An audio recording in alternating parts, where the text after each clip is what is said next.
देश में न हिंदू खतरे में है, न मुसलमान, न सिख, न ईसाई, न जैन, न बौद्ध, न ब्राह्मण, न क्षत्रिय, न वैश्य, न शूद्र, न दलित, न आदिवासी, वनवासी, न एससी एसटी।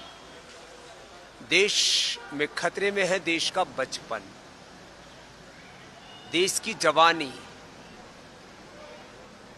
देश का वर्तमान और देश का भविष्य, देश की प्रकृति, देश की संस्कृति और सभ्यता, देश की अखंडता और संप्रभुता। इसलिए मैं इस समय सबसे बड़ा कोई देश का मुद्दा मानता हूं तो ये कि देश का बचपन कैसे बचे। कुछ लोग देश का बचपन का इस्तेमाल कर रहे हैं आंदोलन में। यदि देश का बच्चा जो भी प्राइमरी स्कूल में पढ़ रहा है आप उसको आंदोलन में धकेल देंगे तो बच्चे पढ़ेगा कब? उसको पता ही नहीं कि आंदोलन क्या होता है। आपने उसको फूंक मार दी कि जा तू भी जा करके थाने का घेराव कर ले, तू भी सड़क पे उतर जा, तू भी एडीएम और डीएम का घेराव कर ले। छोटे बच्चों को आंदोलनों में नहीं धकेलना चाहिए, पूरी दुनिया में कहीं नहीं होता। आंदोलन ये अभिभावकों का उत्तरदायित्व है बच्चों के लिए, और जब बच्चे जब एडल्ट हो जाते हैं तब उनको अपने अधिकारों के लिए संघर्ष करना चाहिए और अपने कर्तव्यों के पालन के लिए भी प्रतिबद्धता उनके अंदर बढ़नी चाहिए।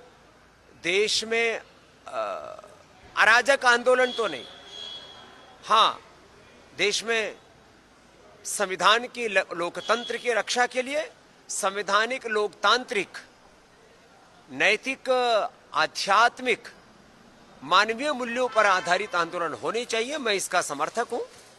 आंदोलन के नाम पर अनार्की, अराजकता भी नहीं होनी चाहिए और बच्चों का आंदोलन में इस्तेमाल नहीं होना चाहिए। हां इतना जरूर है कि देश की शिक्षा की, चिकित्सा की सही दिशा होनी चाहिए और देश की शिक्षा चिकित्सा व्यवस्था को लेकर के बहुत गहरे प्रश्न हैं, उनका समाधान होना चाहिए। और ये मैं मानता हूं कि इसमें सरकारों का भी बहुत बड़ा उत्तरदायित्व है, लेकिन इसमें यह भी मानता हूं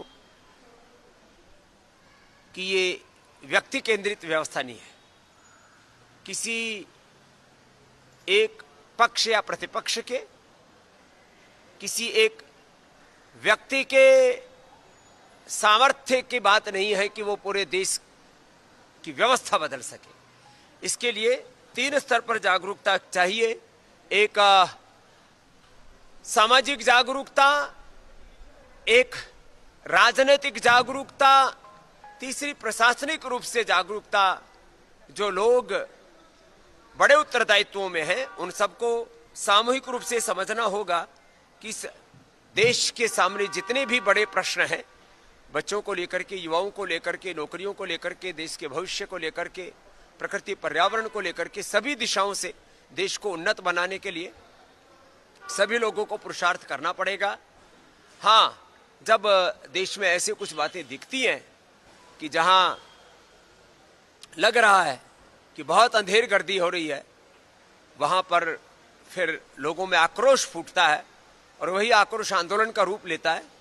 और मैंने कहा मैं आंदोलन में भी अनार्की, अराजकता का समर्थक नहीं हूं, लेकिन शांतिपूर्ण आंदोलनों से तो देश की को आजादी भी मिली और जब जब भी देश में आवश्यकता होती है तब लोकतांत्रिक, संवैधानिक तरीके से आंदोलनों का हमारा संविधान ही हमें अधिकार देता है।